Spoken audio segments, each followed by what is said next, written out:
นะโมพุทธายะสิทธังนะโมพุทธายะสิทธังนะโมพุทธายะสิทธังอิระจาคตะละสาอิระจาคตะละสาอิระจาคตะละสาติหังจะโตโรถีนังติหังจะโตโรถีนังติหังจะโตโรถีนัง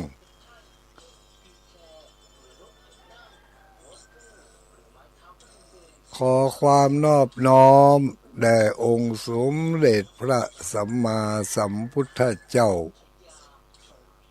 ขอน้อมอภิวาทแด่พระสัทธรรมเจ้าขอน้อมนมัสการแด่พระอริยสังฆเจ้าขอถวายความเคารพมายังท่านพระคุณเจ้าท่านเจ้าคณะพระสังฆาธิการท่านครูบาอาจารย์พระสงฆ์องค์สังฆเจ้าทุกรูปทุกตนทุกองค์เจริญสุขเจริญพรสวัสดีอรุณสวัสดิ์มายังบรรดาอุบาสกอุบาสิกาพุทธบริษัททุกผู้ทุกคนทุกรูปทุกนามที่เปิดเครื่องรับฟังในเวลานี้ในเวลา6 โมงป่ายเนาะ6 โมงป่ายวันนี้เป็นวันพฤหัสบดีวันนี้เป็นวันพฤหัสบดีพฤหัสบดีที่26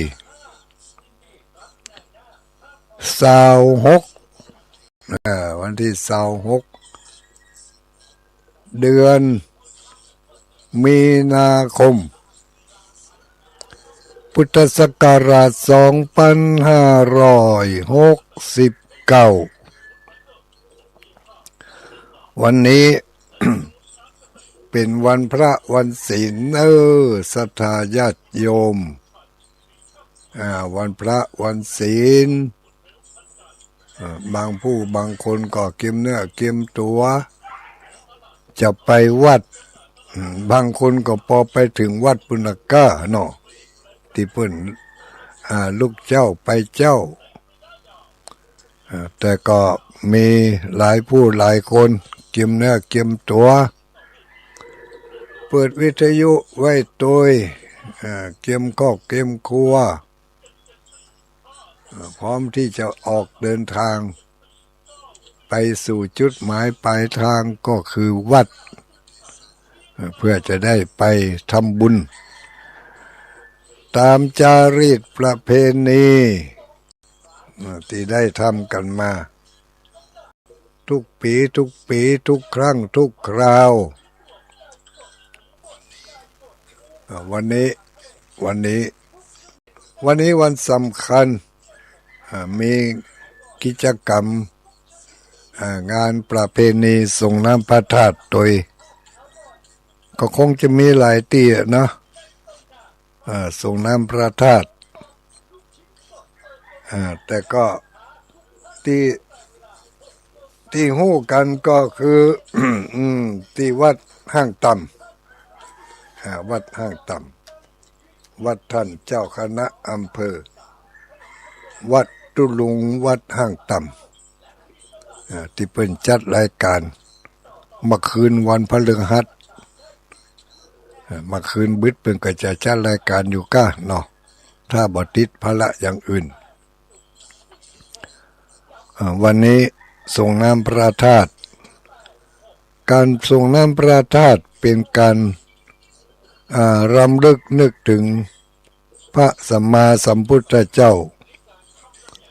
โดยการเอาข้าวตอกดอกไม้ธูปเทียนแล้วก็มีน้ำขมิ้นส้มปล่อยไปตัว น้ำขมิ้นส้มปล่อย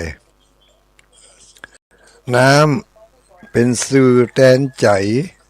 ก็คือน้ำใจน้ำใจเอาน้ำเป็นสื่อแทนใจแล้วเขาจะหันว่าที่เปิ้นเอาน้ำขมิ้นส้มปล่อยไปสมัยก่อนนี่มันบ่มีน้ำอบน้ำหอมนักหนาเหมือนกับสมัยปัจจุบันนี้ก็เลยอาศัยความหอมของธรรมชาติก็มีดอกไม้ส้มปล่อยเอาใส่น้ำแล้วมันหอมเผาเฮียเนาะเอาใส่น้ำหอมดับกลิ่นอย่างต่างๆได้แล้วก็มีขมิ้นเอาขมิ้นฝนใส่ให้น้อยเอาสีมัน เอาสีมันออกเหลืองสีขมิ้นเหลืองน้ำขมิ้นส้มปล่อยเอาออกมาจากใจลูกเหมือนกับว่าน้ำนี่เป็นน้ำใจแล้วก็เอาไปประผายพรมที่พระบรมสารีริกธาตุเอาไปประพรมที่พระพุทธรูปเอาไปประพรมยังวัตถุที่เฮาสักการะบูชาจะเป็นไม้สลีมหาโพธิ์เป็นพระพุทธรูปเป็นเจดีย์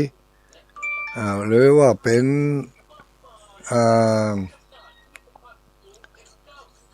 เป็นอะไรอย่างเป็นเจดีย์เป็นพระธาตุสีมาเนาะ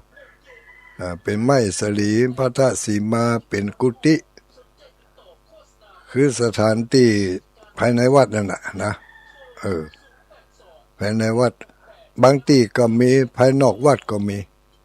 อย่างต้นไม้สลีมหาโพธิ์นี่อยู่ทางนอกวัดก็มีเขาก็มีการไปแสดงความเคารพแล้วก็ไปสักการะบูชาไปขอขมาลาโทษโดยอาศัยน้ำที่พระพุทธน้ำที่เขาได้เตรียมเอาไว้ก็เป็นน้ำขมิ้นส้มปล่อย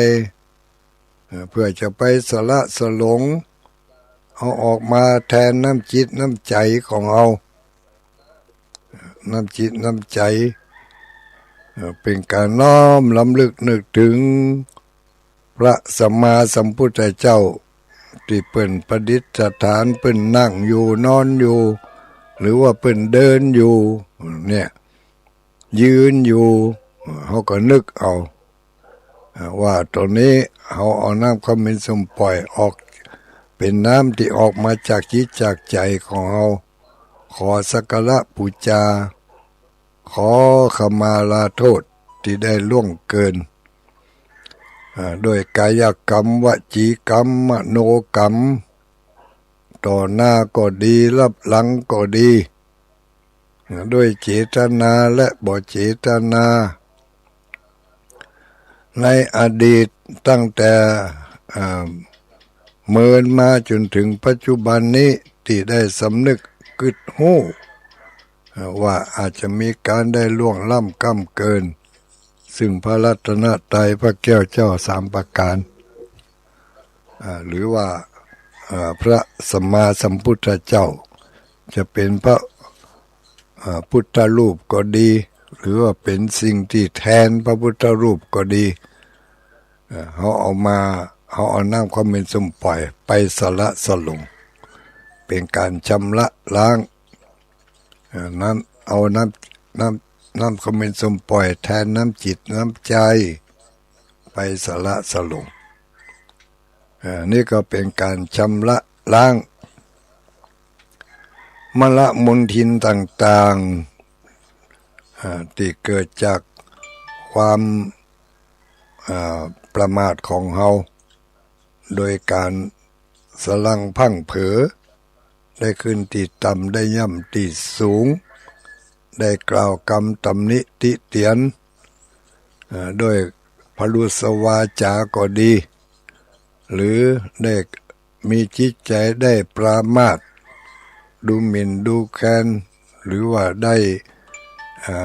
กึดล่วงเกินโดยประการใดๆก็ตามเขาเอาน้ำขมิ้นส้มปล่อยเขาตอกดอกไม้ไปเป็นสื่อแทนใจที่ออกมาจากจิตจากใจของเขาอันนี้มันเป็นวัฒนธรรมของคนเมืองคนภาคอื่นเพิ่นอาจจะบ่มีเนาะน้ำขมิ้นส้มปล่อย อาจจะมีแต่เขาตอกดอกไม้บางทีบ่มีทำซ้ำเนาะมันมีความจำเป็นญาติโยมทั้งหลายความจำเป็นนั่นก็คือว่าเขาจะต้องได้ไปแสดงออกความจำเป็นเพื่อจะได้ชำระล้างมลมลทินต่างๆที่ค้างคาอยู่ในจิตในใจบางทีก็ใจได้โอ้เฮามาน่าล่วงเกินเลยอย่างทำนองนี้เมื่อกำหนดประเพณีแต่ละที่มาถึงเขาก็มีโอกาสได้ไปร่วมเขาก็ไปเมื่อไปก็ มาถึงสมัยนี้ยุคนี้สมัยนี้ก็บ่ไปด้วยมือเปล่ามีวัสดุสิ่งของที่เป็นวัตถุไปเรียกว่าวัตถุทานเนาะเอาไปตุยเหี่ยเอาวัตถุทานไปตุยเอาข้าวน้ำโภชนะอาหารถ้าเตรียมได้ก็เอาไปจะเป็นเครื่องดื่มเครื่องอุปโภคบริโภคเป็นจตุปัจจัยเข้าของเงินทองเครื่องใจเครื่องดื่มเครื่องกินเหล่านี้เอาติดไม้ติดมือไปเก็บเนื้อเก็บตัวกันไปบอกว่าจะไปในงานใดสมัยนี้เป็นอย่างนั้นเนาะเขาจะหารกันจะหารว่างานแต่ละงานนั้นเพิ่งก็มีเปิดโอกาสให้เราได้ทำบุญในหลายช่องหลายทางช่องทางที่เอาปัจจตุปัจจัยไปให้ไปหอมก็ใส่ซองใส่หยังเขียนชื่อการเขียนชื่อใส่ซองนั่นมันเป็นเขียนไปตามความตั้งใจความปรารถนามีวัตถุประสงค์จะทำบุญเพื่ออะไรเนี่ยเนาะเพื่ออะไรแต่เอาใส่เขียนแล้วก็เอาใส่ไปบรรจุลงไปในภาชนะที่เป็นจัดเตรียมไว้รองรับจะเป็นหีบเป็นตู้เป็นขันเป็นสลุงอะไรยังก็แล้วแต่เอาใส่เข้าไปย่อเอาก่อนจะเอาใส่ก็ยกขึ้นท่วมหัวเหียเอาเจาะขึ้นเหนือหัวหั่นแล้วก็ใส่ลงไปใส่แล้วก็แล้วไปนะจะไปรอที่ตามลำตัว เขาเขียนชื่อใส่ซองแล้วยังบ่ได้ยินชื่อเพิ่นเขาอ่านสักเตือนนี่นะมาติดข้างอยู่หั่นก็ไปบลอดถึงได้ฮอดให้สักเตือนเนอะติดข้างอยู่หั่นเดี๋ยวก็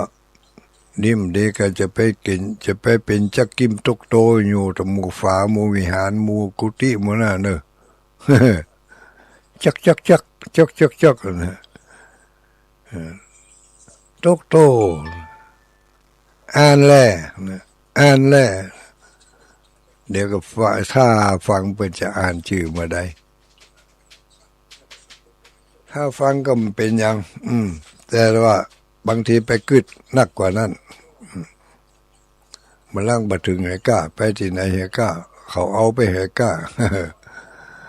มันลามปามไปไก่ลูก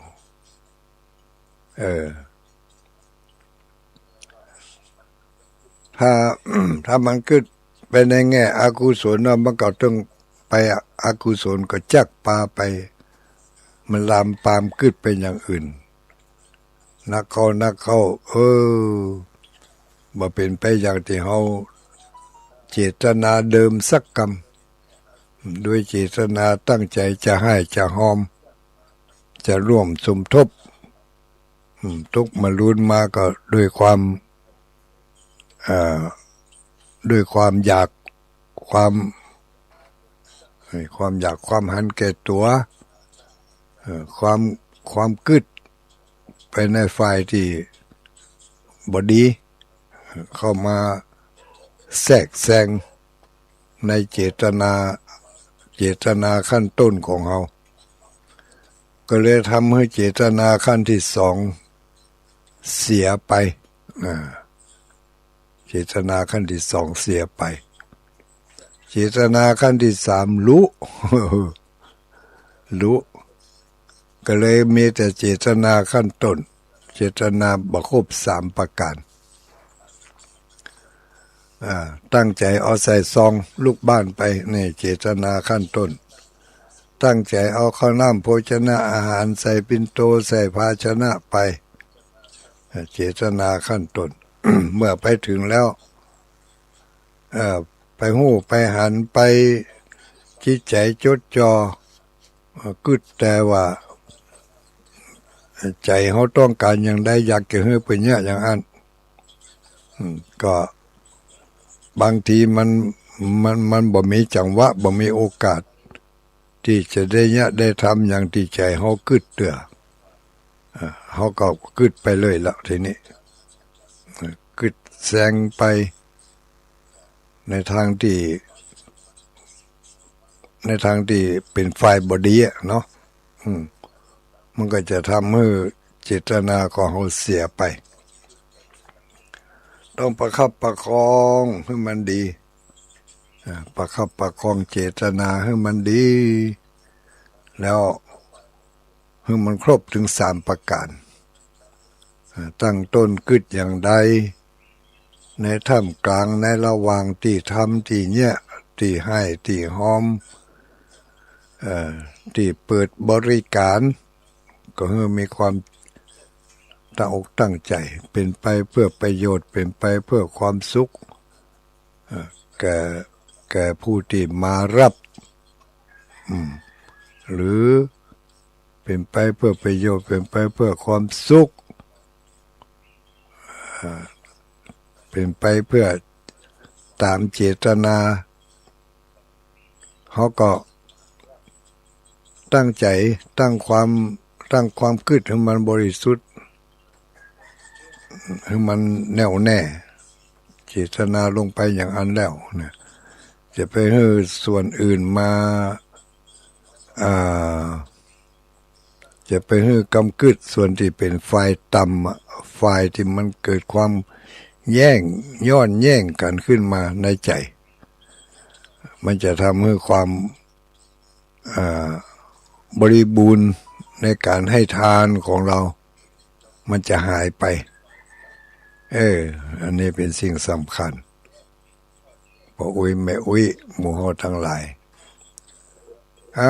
ตื่นมาล้างหน้าด้วยน้ำใสล้างใจด้วยน้ำธรรมในรายการธรรมะรับอรุณทุกเจ้าของวันพฤหัสบดีอันนี้ก็ กระจายกระจรกระจายไปทั่วทุกบ้านทุกหมู่บ้านตำบลอำเภอจังหวัดเนาะที่เปิดเครื่องที่เปิดรับสัญญาณจากคลื่นสีขาวเพื่อชาวประชาที่อำเภอเวียงปะเป้าวังเหนือแม่สวยเนาะใกล้ๆดิเมืองเป้าถึงบ่ฮู้เนอะ ก็รับได้อีกที่หนึ่งก็คือที่ 99.75 เมกะเฮิรตซ์คนฟ้าเดียวกันอันนี้ก็จะรับจากคลื่นสีขาวนี่ทุกเจ้า6 โมงถึง7 โมง6 โมงก็6 โมงแท้ๆนะถึง6 โมงปุ๊บก็ ตัดเข้ารายการธรรมะเพื่อธรรมะรับอรุณเนาะโฆษณาการอย่างการนั่นก็เอาเป็นรายการที่มันจบไปแล้วหรือว่าก่อนหน้านั้นนะอันนี้มันจะได้เต็มเวลาเนาะถ้ามาอ่านมันจะบ่เต็มเวลา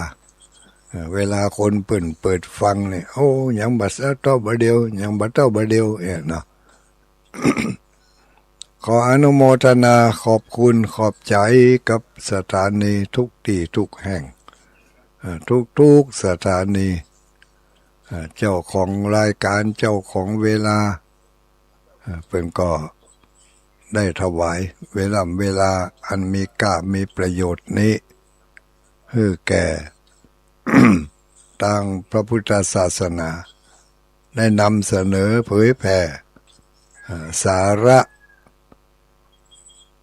เป็นประโยชน์แก่กำคืดกำอ่านก่อนจะไปใจวิถีชีวิตประจำวันทุกเจ้าก็ได้รับคติเตือนใจจากทางสถานีวิทยุแล้วก็นำไปนำเอาข้อคิดเตือนจิตสกิจใจบางทีอาจจะไปเป็นการนำทางในการไปผจญกับความดีและความไม่ดีต่างๆที่เราจะได้ไปพบไปปะในภายในวันนี้เนาะเมื่อได้รับข้อเตือนจิตสกิจใจมันก็จะทำให้เราได้ห้าม ห้ามจิตห้ามใจจากการทำสิ่งที่ไม่ดีพูดในทางที่ไม่ดีมีการเตือนสติกันเอาไว้โอ้ได้ฟังมาแต่เจ้าเป็นอย่างนั้นเนี่ยเนาะแล้วก็จะเป็นการชี้ช่องชี้แนวให้ได้ทำในทางที่เป็นบุญเป็นกุศลบางทีก็ไปต่อเติมเพิ่มความเข้าใจที่มีอยู่แล้วให้เข้าใจยิ่งขึ้นบางทีก็ไปเพิ่มไปลดสิ่งที่เคยทำที่มันบ่ดีที่มันบ่ถูกต้องก็ให้มันถูกต้องขึ้นมาอันนี้ก็เป็นสิ่งที่เขาทั้งหลายจะได้รับจากธรรมะรับอรุณรายการธรรมะรับอรุณภาคเจ้าเนาะทุกเจ้าจากคลื่นสีขาวตึงมาเจ้าตั้งมาคืนก็รับบางสถานีก็รับตั้งแต่6 โมงมาแรงไปจนถึง4 ทุ่มบางสถานีก็รับตั้งแต่2 ทุ่มไปจนถึง4 ทุ่มแล้วแต่ว่าสถานีใดที่มีโอกาสมีเวลาในนามของพระเผยแผ่ ก็ขออนุโมทนาขอบคุณขอบใจญาติโยมได้บุญอย่างใดพระสงฆ์องค์สังฆเจ้าที่เผยแผ่นี่ได้บุญอย่างใดก็ขอให้ตั้งสถานีเจ้าของรายการเจ้าของเวลาเจ้าของสถานีได้รับบุญอย่างอันเนอบุญด้วยกันบุญเป็นสิ่งที่เขาพอบหันแต่เขาหู้ได้สัมผัสได้หับหู้ได้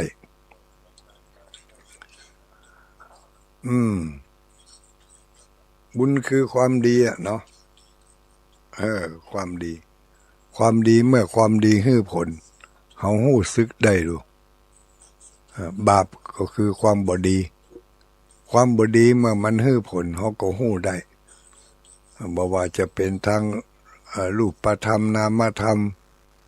ทางรูปธรรมก็ทางด้านวัตถุสิ่งของเครื่องอำนวยเครื่องความสะดวกเครื่องใจเครื่องของกินเหล่านี้เป็นวัตถุธรรมส่วนนามธรรมก็คือทางด้านความนึกความคิดความสำนึกกึดได้อย่างตื่นเจ้ามาล้างนาด้วยน้ำใสล้างจิตล้างใจด้วยน้ำธรรมทำไมต้องล้างบ่ล้างบ่ได้กะมันก็อย่างหน้าเฮานั่นต้องล้างถ้าบ่ล้างมันบ่ม่วนลูกอย่างเดียวกันคนที่เคยล้างจิตล้างใจชำระล้างหลังจากได้สำรวจตรวจตาดูแล้วอันนี้ย่าอย่างอีพูดอย่างนี้คิดอย่างนี้ทำให้ใจไม่สบายทำให้ใจ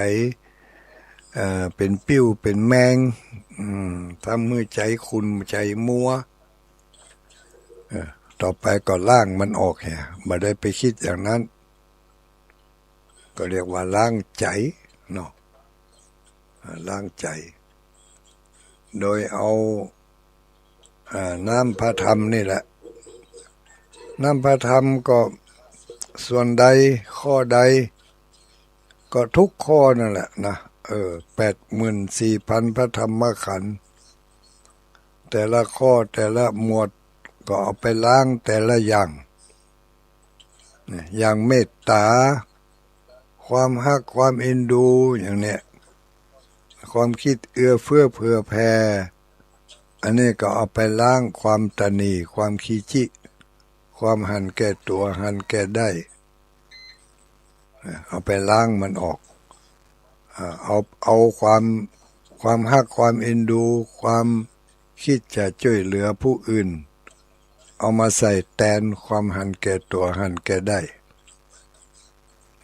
เอามาแทนมันก็เรียกว่าล้างชำระล้างสวยล้างขัดสีความเมตตาความฮักความเอ็นดูก็ล้างได้หลายข้ออยู่เนาะล้างได้หลายข้อล้างได้กิเลสได้หลายตัวถ้าเกิดความฮักแล้วมันอย่างก็ได้แต่ในความฮักนี่ในทางพระพุทธศาสนานี่เพื่อก็แบ่งออกเป็นสองอย่างเนาะสองอย่างคือความฮักแบบธรรมดาที่เรียกว่าความฮักแบบอาศัยหวังผลตอบแทนเป็นอามิตรหวังผลตอบแทนมีภาษาเป็นว่ากามานิสตะเปมะความฮักอาศัยกามคุณสิ่งที่ต้องการคือกามคุณกามานิสตะเปมะสิ่งที่ต้องการคือกามคุณทั้งห้าก็คือรูปเสียงกลิ่นรสสัมผัสอันนี้ถ้าตั้งความฮักแล้วหวังตอบแทนสิ่งนี้เรียกว่าเป็นความฮักหวังผลตอบแทน เป็นความหักหันแก่ตัว ความหักหันแก่ตัวหันแก่ตัวหันแก่ได้แต่ถ้ามีความหักอีกอย่างหนึ่งความหักไม่เห็นแก่ตัวความหักไม่เห็นแก่ตัวเป็นความหักเพื่อการเกื้อกูลเพื่อการสลัดออกอย่างนี้ความหักอย่างนี้นี่แหละเป็นความหักที่เป็นว่าเป็นเมตตาเมตตาความหักต่างกันความหักแบบกามากับความหักแบบเมตตาแบบธรรมะความปรารถนาดีความหวังดีข้อเปรียบเทียบง่ายๆอย่างกับเฮาฮักลูกฮักหลานฮักพ่อฮักแม่เนี่ยฮักครูบาอาจารย์เฮาไม่ได้หวังสิ่งตอบแทนอย่างอื่นหวังอย่างเดียวว่าเนี่ยจะได้เพิ่นจะมีความสุขเนี่ยจะได้เพิ่นจะได้รับความสะดวกสบายเฮาก็ ได้ตั้งความปรารถนาเอาไว้อย่างนั้นเมื่อเป็นอย่างนี้เขาก็ได้ชื่อว่าเขามีความฮักเนาะความฮักของเขาเป็นไปเพื่อประโยชน์เป็นไปเพื่อความสุขอย่างนี้ต้องการผู้ที่เขาฮักเขาเคารพจะให้เพิ่นมีความสุขความสบายต้องการผู้ที่คิดที่จะช่วยเหลือผู้ที่ด้อยโอกาสหรือว่าผู้ที่ต้องการความช่วยเหลือจากเขาอย่างเนี้ยไม่ว่าจะเป็นความช่วยเหลือทั้งด้านใดเมื่อเขา เมื่อเขาตั้งความหวังว่าจะให้เขาเหล่านั้นมีความสุขมีความสบายมีความปลอดโปร่งจากการกระทำของเขาจากความคิดของเขาจากข้อเสนอแนะของเขาเมื่อเปิดได้แล้วเขาก็ม่วนอกม่วนใจอย่างนี้อันนี้เรียกว่าความฮักที่เขาปรารถนาอยากจะให้คนอื่นได้รับความสะดวกสบายได้รับความสุขจากที่การให้ของเขาอย่างนี้เขาบ่หวังสิ่งตอบแทนอย่างอื่นที่เป็นรูปธรรมหรือว่าที่เป็นวัตถุสิ่งของใดๆเนาะขอให้เพิ่นได้รับความสุขความสบายเป็นความตั้งใจเขาทำอย่างนี้ได้ก็เป็นการให้ความฮักแบบที่มีธรรมะนี่นะเนาะ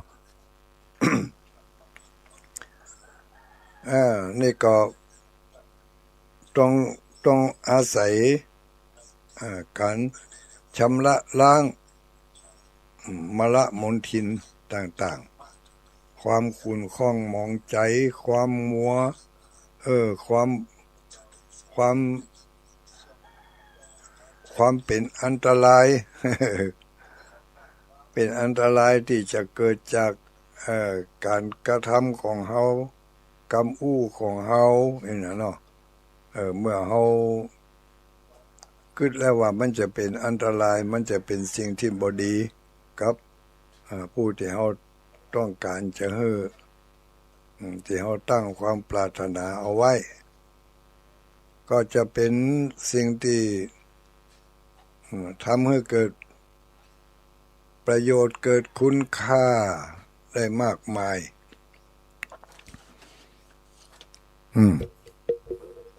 โดยอาศัยหลักแนวทางที่ว่าล้างหน้าด้วยน้ำใสล้างใจด้วยน้ำธรรมเนาะล้างหน้าด้วยน้ำใสล้างใจด้วยน้ำธรรม สิ่งที่มันขุ่นมัวมันจะเป็นสาเหตุให้เกิดความทุกข์เขาก็ล้างออกตามวิถีทางที่ครูบาอาจารย์เปิ่นได้มอบได้ปันได้แบ่งได้ชี้แนะชี้นำให้แก่เฮาทั้งหลายบ่ว่าจะเป็นในรูปใดในแบบใดการนำไหว้พระสวดมนต์การนำให้ท่องคาถาท่องคาถานี่ก็ทำให้ผ่อนทุกข์ผ่อนทุกข์ผ่อนที่มันจะพิษจะพลาดคือกลับเข้าสู่ในทางที่ดีได้ก็อาศัยปัญญาเกิดจากการฟังปัญญาเกิดจากการฟังแล้วนำไปพินิจพิจารณาไตร่ตรองแล้วก็เอาไปฝึกหัดใจเมื่อได้แล้วก็ต้องเอาไปฝึกหัดใจในทางที่ตามที่ความตั้งใจของผู้ที่เป็นเจ้าของกรรมกึศเนาะอย่างองค์สมเด็จพระสัมมาสัมพุทธเจ้านี่เป็นเจ้าของกรรมกึศที่แสดงพระธรรมเทศนา 84,000 พระธรรมขันธ์นี่ให้เฮาทั้งหลายได้ยินได้ฟังกันมีจุดประสงค์มุ่งหมายเพื่อจะให้เฮาหลุดพ้นจากอาสวะจากความทุกข์ทั้งหลายจะเป็นความทุกข์กายทุกข์ใจก็ชี้จ้องบองหนทางให้ไปนำไปประพฤติปฏิบัติกันเพื่อจะให้เกิดปัญญาเมื่อปัญญาเกิดแล้วความคิดต่างๆมันก็จะซ้อนออกมาตามสติปัญญาที่เราได้ฝึกได้ฝนได้อบรมมาอย่างใดเมื่อมีปัญญาแล้วปัญญานั้นก็จะนำให้เราไปสู่ที่สุขติได้แต่ก็ยังว่านะถ้าเอาปัญญาไปใช้ในทางที่ผิดปัญญาความรู้วิชาความรู้ถ้าไปเกิดใช้ในทางที่ผิดก็ให้เกิดโทษบ่เป็นคุณบ่เป็นประโยชน์เป็นโทษเป็นพิษเป็นภัยนักขนาดไหนก็เต้าที่ปัญญาของเขานั่นน่ะก็ยังที่เฮาฮู้เฮาหันเฮาได้ยินอยู่ถึงมื้อถึงวันนี้โทษอย่างต่างๆความทุกข์ต่างๆความชั่วร้ายต่างๆไม่ใช่เกิดจากคนที่โง่เง่าไร้ความคิด ล้วนแล้วแต่เกิดจากผู้ที่มีปัญญาอย่างพวกมิจฉาชีพทั้งหลายเนี่ยมีปัญญาดี หลอกลวงได้เก่งเพราะเขาใช้ปัญญาในทางที่ผิดเอาปัญญาเอาความโง่ไปผลิตอาวุธยุทโธปกรณ์เพื่อจะนำมาทำลายล้างซึ่งกันและกันนี่ใช้ปัญญาในทางที่ผิดมีปัญญามีความคิดดี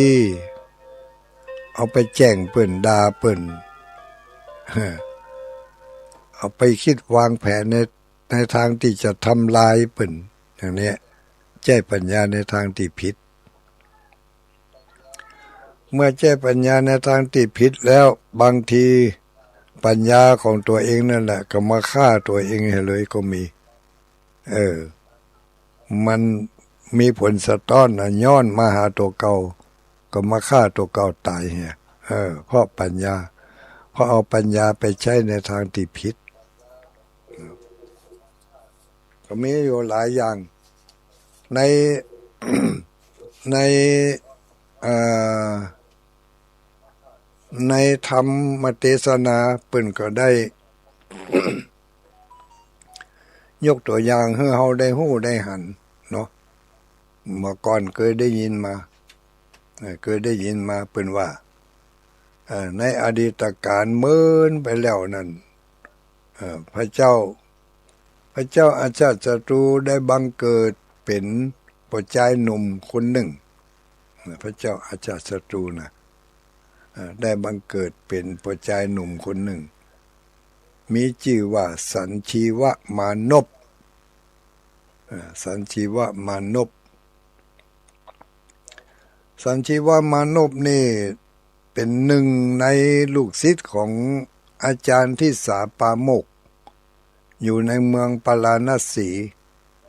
ได้ไปศึกษาเล่าเรียนจากอาจารย์ที่สาปาโมกเรียนเก่งมีความรู้มีปัญญามีเฉลียวฉลาดได้ดีสัญชีวมานพนี่ได้ไปเรียนคาถาพิเศษ คาถานี่ที่เรียนมานี่พิเศษบ่เหมือนหมู่คนทั้งหมู่เพื่อนฝูงทั้งหลายไปเรียนคาถาอะไรอย่างไปเรียนคาถาปลุกผีพายฮือฟื้นคืนมาวะไปเรียนคาถาปลุกผีผีตายเก่าเน่าเมื่อเนี่ยได้ท่องคาถาเป่าเข้าไปเลยฟื้นขึ้นมาเลยบ่ว่าจะเป็นคนเป็นสัตว์ถ้ามันตายหั่นเองนะถ้าเอาคาถาที่สัญชีวมานพได้ไปเรียนมาจากครูบาอาจารย์เนี่ยนั่งเป่าเดี๋ยวมันก็ฟื้นขึ้นมาแต่น้อยในที่สุดก็ฟื้นขึ้นมาเหมือนเก่าเหมือนเดิมมีกำลังวังชามีอย่างต่ออย่างนะ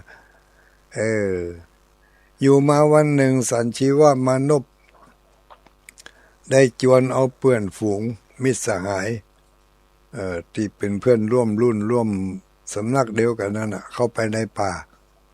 เขาไปแอวในป่าสะบึดสะกำจวนกันไปแอวป่าเมื่อไปถึงกลางป่าแล้วโอ้เจ้าหมูเจ้าจุมแล้วก็สัญชีวมานพก็ไปหันใส่เสือตัวหนึ่งนอนตายอยู่กะเสือหนึ่งนอนตายถ้าจะตายใหม่ๆอยู่หุ่มหูเนาะนอนหันกึ่งดึงสัญชีวมานพก็จะอวดวิชาก็เลยบอกให้เจ้าหมูที่ไปด้วยกันบอกว่านี่สุเขา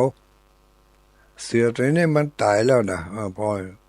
ฟื้นไปฟื้นมาก็บดินบต้วงละกระด้างเกินเดินละก็บอกว่านี่สู่เขาทั้งหลายข้าจะเป่ากระถาปลุกเสือตัวนี้ขึ้นมามันตายไปแล้วนี่ เจ้าหมูกับป้ากันกลัวกะป้ากันโล่นขึ้นต้นไม้ต้นตอกพ่องลบไปอยู่ที่อื่นพ่องสัญชีวมานพก็นั่งลงอยู่บนหัวอยู่ ตั้งหัวเสือนั่นนั่งลงเสร็จแล้วก็ท่องคาถากะท่องคาถาท่องไปก็เป่าพัวท่องไปก็เป่าพัวได้สะบึดสะกำจำลำเนี่ยจำลำคนเมืองเนี่ยนะเสือตัวนั้นก็ก้อยขยับตัวเล็กตัวน้อยที่แรกก็พับมืนตาลูกมืนตาขึ้นมาเมืองเริงพับตายิบกำเดียวก็แข่งดิ้นขาดิ้นอันยังดิ้นขึ้นมาพลาดพเลดลูกกะเสือตัวนั้นน่ะเท่าลูกขึ้นมาก็พอสัญชีวมานพอยู่ตั้งหน้าฮั่นนี่ตายไปแล้วถ้าจะหิวกันก่อนตายอ่ะ ก็เลยกระโดด ตะคุบกราบคอสัญชีวมานพก็ตายโดนเสือคบเอาไปกินเถอะหมู่เจ้าจุมเพื่อนฝูงทั้งหลาย หลังจากเสือตัวนั้นกระโดดไปที่อื่นแล้วเขาก็ลงจากต้นไม้ต้นตกแล้วก็เอาเรื่องไปอู้ให้อาจารย์ฟังอาจารย์ก็บอกว่าโอ้นี่เอาไปใจผิดวัตถุประสงค์นี่เอาไปใจบาใจตีใจต่างเปิ่นคาถาข้านี่มันดีเป็นอย่างที่ต้องการปลุกผีปลุกคนปลุกอันอย่างที่มันตายแล้วฟื้นขึ้นมาได้แต่ว่าเอาไปแจ้ในทางที่ผิดเอาไปแจ้ในทางที่ผิดก็เลยโทษเป็นพิษเป็นภัยเข้าหาตัวนี่ญาติโยมทั้งหลายสิ่งที่ดีบางเรื่องบางราวมันก็ดีมีคุณมีค่าถ้าใจให้ถูกปัญญาของคนเฮา ทุกคนมีปัญญาเหมือนกันหมดมีปัญญามีความนึกความคิดแต่บางคนเอาปัญญาไปแจ้ในทางที่ผิดเอาไปแจ้งด่าเปิ้น เอาไปแจ้กึดที่จะทำลายที่จะล้างผลาญเปิ้นกึดที่จะเป็นพิษเป็นภัยเข้าหาตัวโดยบ่รู้สึกขาดความเฉลียวใจเป็นอย่างนี้มีพระพุทธองค์ได้บอกว่าสัญชีวมานพเนี่ยนะสัญชีวมานพเนี่ยได้แจ้ปัญญาในทางที่ผิดก็บ่แจ้สัญชีวมานพนี่ตะกอนมันบ่แจ้ว่ามีความผิดข้างนี้ข้างเดียวเป็นว่านะมันก็เคยแจ้ปัญญาในทางที่ผิดมาแล้วในภพก่อนชาติก่อนนั้นยังมีเรื่องยังกับสัญชีวมานพนี่นะคือผู้ที่มีปัญญาแจ้ปัญญาในทางที่บ่ถูกแจ้กำกึดในทางที่ผิดเข้าใจผิดเข้าใจผิดเรื่องความเข้าใจผิดนี่ แต่ก่อนนั้นมีนักบวชอยู่ท่านหนึ่งอยู่ที่เมืองปาราณสีชื่อว่าจัมมสาดกเป็นนักบวชนุ่งผ้าห่มผ้าอย่างกับพระสงฆ์องค์เจ้านี่กันเนาะไม่ได้นุ่งเสื้อนุ่งผ้าอย่างกับเจ้าบ้านอยู่มาวันหนึ่งเขาไปขอบิณฑบาตจากเจ้าบ้านที่เมืองพาราณสีนั่นน่ะในระหว่างที่ไปบิณฑบาตนั่นไปหันใส่แปะโจรกันแปะมันโจรกัน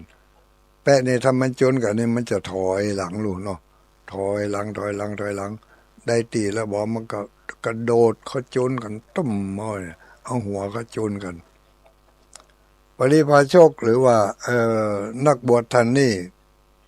ได้หันแปะโจรกันอย่างก็เข้าไปใกล้พอเข้าไปใกล้แปะตัวนั่นถอยหลังไปแล้วก็ยกแข้งตั้งหน้าขึ้นก้มหัวลง ปริพาชกนี่ก็คิดตัวเองว่าโอ้เป็นแปะมันก็ยังฮู้จักแสดงความเคารพนับถือโอ้มันกราบ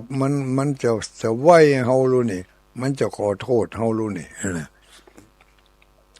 แล้วก็มีบัณฑิตท่านหนึ่งบอกว่าโอ้บัดใจนะท่าน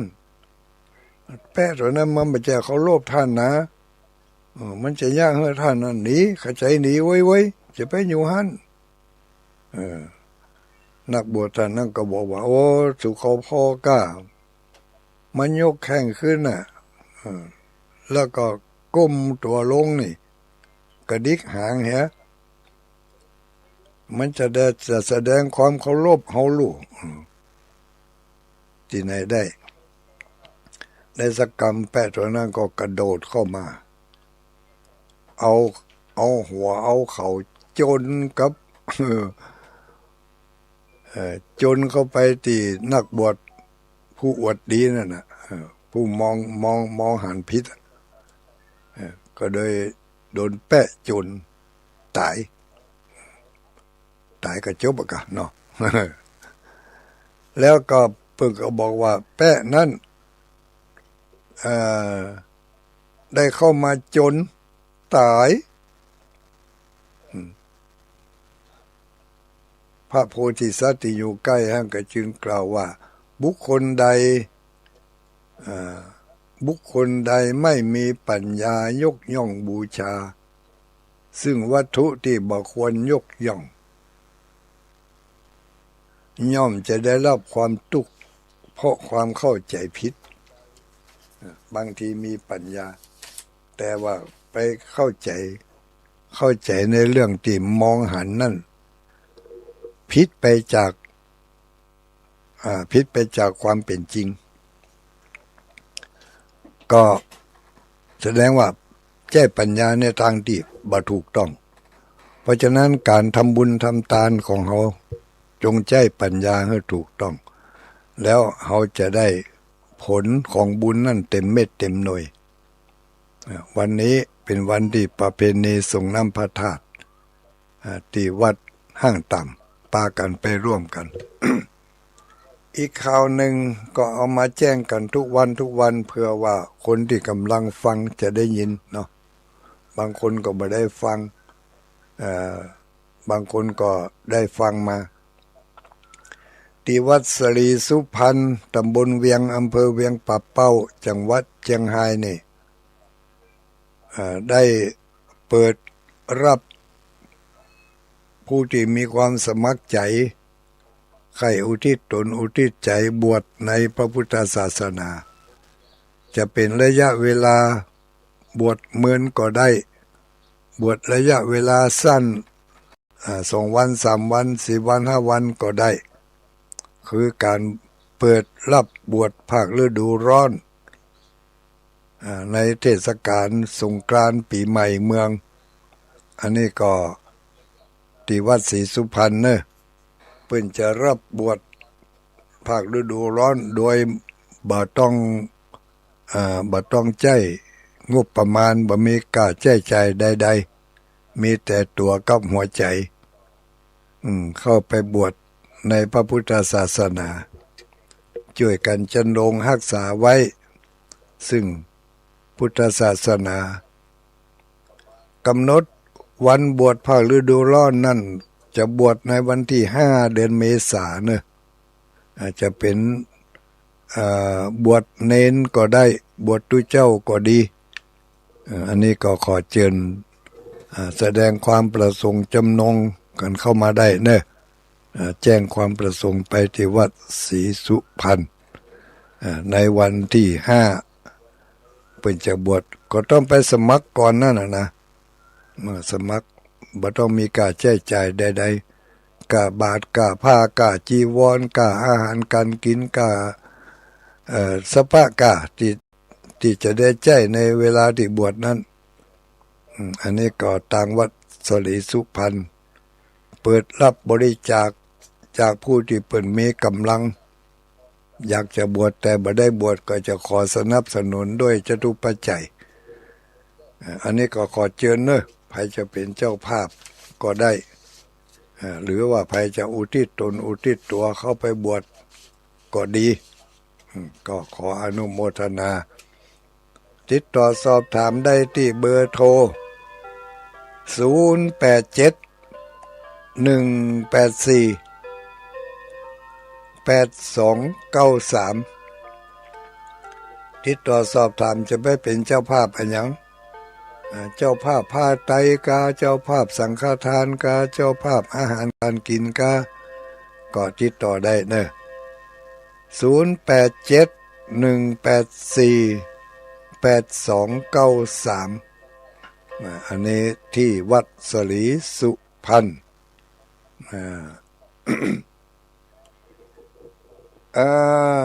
ตกวานี่มีญาติโยมมาร่วมทำบุญ ร่วมทำบุญร่วมทำบุญหลายอันหลายอย่างเด้อโอ้มีแม่อุ้ยเขียวเสาแก้วพร้อมกับญาติพี่น้องวัดบ้านแพะอีกร่วมทำบุญพระธาตุไหว้ไปหน้าพร้อมกันนั่งก็ได้ร่วมตานเป็นเจ้าภาพร่วมทำบุญจ่อฟ้าตัวทัดนั่นมาก็ได้มีนางวัสนาตาคำได้เป็นเจ้าภาพธรรมาลัยโพธิ์รวมเป็นเจ้าภาพตานจ่อฟ้าที่วัดพระธาตุม่อนจอมพอนี่แม่อุ้ยเขียวเสาแก้วแม่อุ้ยเฮือนแล้วก็นายถวายตานไปหาเทวบุตรเทวดาตานไปหาเจ้ากรรมนายเวรสัตว์ประวัติสัตว์ทั้งหลายโอ้หลายอันหลายอย่างเนอะรวมแล้วก็คือมีคณะสัตยาติโยมได้ฝากแม่อุ้ยเขียวมาให้มาหอมตัวก็แถมหลายผู้หลายคนทุลุงจะมาอ่านแล้วเนอะนายอันนี้ถวายตาลไว้ไปหน้าแม่อุ้ยเขียวร้อนนี่เนาะแม่อุ้ยเขียวเสาแก้วนายสุชาตินายสุกเกษมนายสุขวิทย์สหัสแปลงนางติบเนาะแก้วสว่างนายพินโยพาสมบูรณ์เนาะแม่จันติบขิมราชร่วมทำบุญธรรมาลัยโพธิ์จะเตะธรรมาลัยโพธิ์ได้เตะสักกำยกไว้วันผู้มาเจ้าแปะต่อไปแถมเอาวันผู้มาเจ้าเนอะแม่เลือนคำเสาแก้วบ้านปังอายร่วมทำบุญตานธรรมาลัยโพธิ์อันนี้เอาไว้วันผูกเนาะวันผูกจะเตะแม่เตะสัก2 บรรทัดพร้อมกันนั่นได้ตานเอาไว้ไปหน้าแล้วก็มีไปมีปกอุ้ยมันอย่างวันนั้นที่ไปทำบุญที่ไหนนั่นนางสาววาสนาตาคำนางสาวอันอย่างเขียน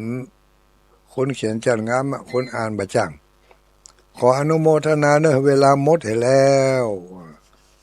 สำหรับเจ้านี้ก็ขอนำรายการนี้จากญาติโยมทั้งหลายไปก่อนปะกันวันพรุ่งนี้มาเจ้าสำหรับวันนี้ก็ขอความสุขความสวัสดีจงมีแก่ทุกผู้ทุกคนทุกท่านด้วยเถิดอายุวันโนสุขังพลัง